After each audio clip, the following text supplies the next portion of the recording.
नामजप की साधना के लिए गुरु दीक्षा, गुरु कैसे मिले, गुरु कौन होते हैं, परम गुरु कौन है, सदगुरु किसे कहते हैं, कई प्रकार के प्रश्न आरंभ से आज तक सतत पूछे जा रहे हैं। जब पूर्व की पुस्तकों का अध्ययन किया जाता है, पूज्य स्वामी राम सुखदास जी के लेखों का, पूज्य भाई जी श्री हनुमान प्रसाद जी पोदार द्वारा जो साधकों के प्रश्नों का हल दिया गया, तो ज्ञात होता है कि ये प्रश्न सदा से साधक हृदय में उत्पन्न होता रहा।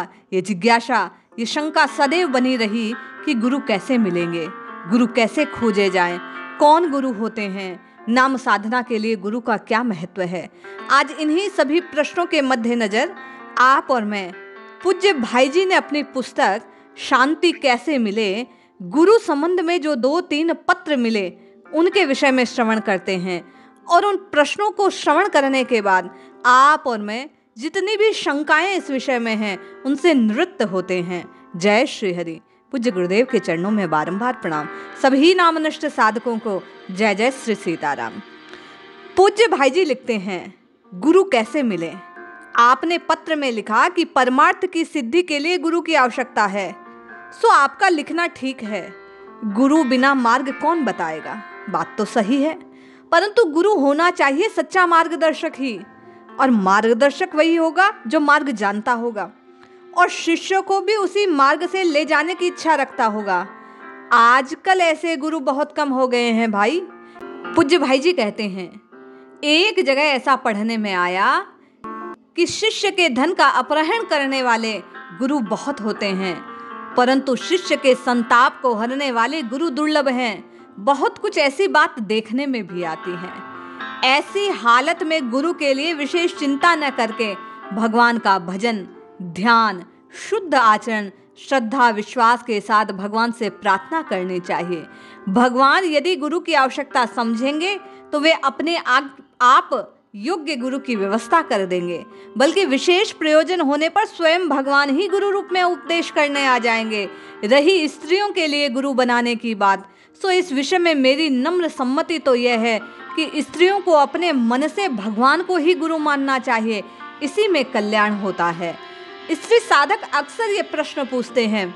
स्वामी राम सुखदास जी महाराज, पूज्य भाई जी, सभी आप और मेरे लिए यही आदेश करते हैं कि हम भगवान को अपना गुरु जान इन संत महात्माओं के वचनों का पालन करें। आपके और मेरे लिए यही सर्वोच्च गुरु दीक्षा होगी। अगले प्रश्न का जवाब देते हुए पूज्य भाई जी पत्र में लिखते हैं कि भगवान परम गुरु है। कार्यवश वे कहते हैं कि पत्र देने में विलंब हुआ तो कृपया क्षमा करेंगे। आपका ये निश्चय पढ़कर प्रसन्नता हुई कि इस असार संसार से भगवान का भजन ही सार है, इसमें संदेह नहीं। साधन मार्ग में सतगुरु का बड़ा महत्व है। सतगुरु की कृपा से साधक को सिद्धि तक पहुंचने में सुगमता होती है, ये बात भी सत्य है। साधन में रुचि बढ़ती है, उत्साह आता है, विघ्नों का निवारण होता है, पर्याप्त सफलता मिलती है गुरु कृपा से। गीताजी में भी कहा गया कि गुरु की उपयोगिता और महत्ता बतलाई गई। अतः किसी भगवत प्राप्त श्रेष्ठ अनुभवी संत महात्मा को गुरु बनाकर उनके शरणागत होकर साधन की दीक्षा ग्रहण करना बहुत उत्तम बात है। गुरु के बिना मन का संशय नहीं जाता, साधन में सुदृढ़ आस्था भी नहीं होती, ये बात भी सत्य है। परंतु श्रेष्ठ सदगुरु की प्राप्ति सरल नहीं है। पूज्य भाई जी कहते हैं, पहले तो ऐसे गुरु को पहचानना कठिन। यदि दूसरे के कहने पर किसी को श्रेष्ठ संत मान भी लिया तो सहसा उसके प्रति गौरव बुद्धि उत्पन्न नहीं होती। हम अपने संशयापन्न मन और बुद्धि द्वारा किसी संत को असंत और असंत को संत मान लेते हैं। ये भी सत्य है कि दिव्य जगत के कुछ सिद्ध महापुरुष अव्यक्त रूप से जगत में विचरण करते हैं और योग्य अधिकारी के समक्ष प्रकट हो उसे उपदेश करते हैं, अनुग्रहित करते हैं, सफलतापूर्वक साधन में लगा देते हैं। उनके आशीर्वाद से साधक शीघ्र ही कृतार्थ हो जाता है।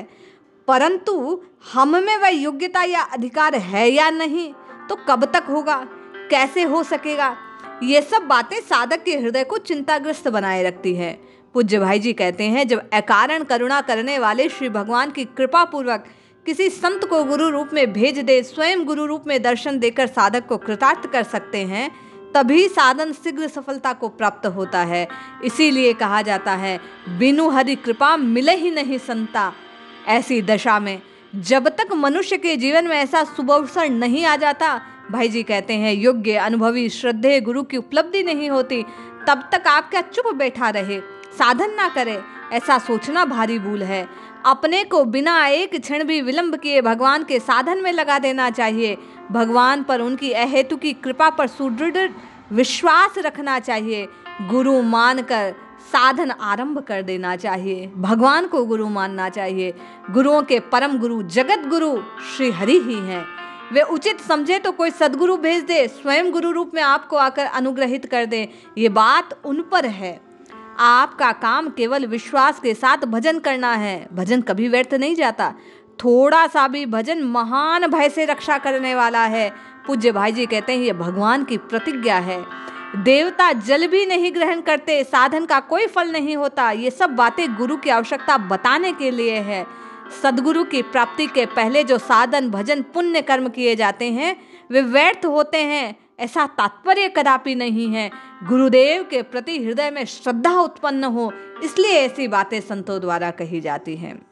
पूज्य भाई जी कहते हैं, ब्राह्मण के लिए अथवा किसी के लिए भी गृहस्थ या विरक्त गुरु की मुक्त रूप से, राजा जनक गृहस्थ थे किंतु उनके पास उपदेश देने के लिए विरक्त शिरोमणि शुकदेव जी भी गए।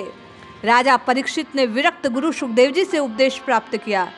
उपासना केवल अपने इष्ट देव की ही की जाती है।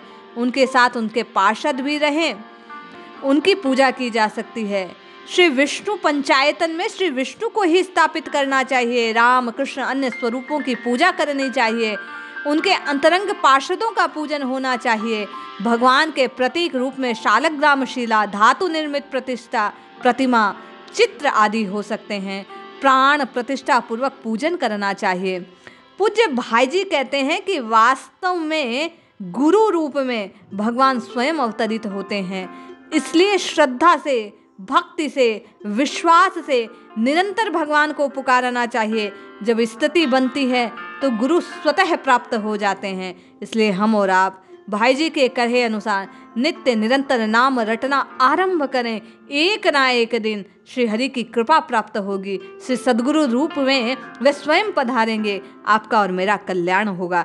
इसलिए इस बात में ना उलझकर कि गुरु कैसे मिलेंगे, कब मिलेंगे, कौन गुरु बनाने योग्य है, कैसे गुरु बनाया जाए, आपकी और मेरी पहली प्राथमिकता इस जिह्वा से राम, कृष्ण, हरि का पुकार करना, उच्चारण करना होनी चाहिए। जपिए, रटिए, निश्चित कल्याण होगा। जय श्री हरि।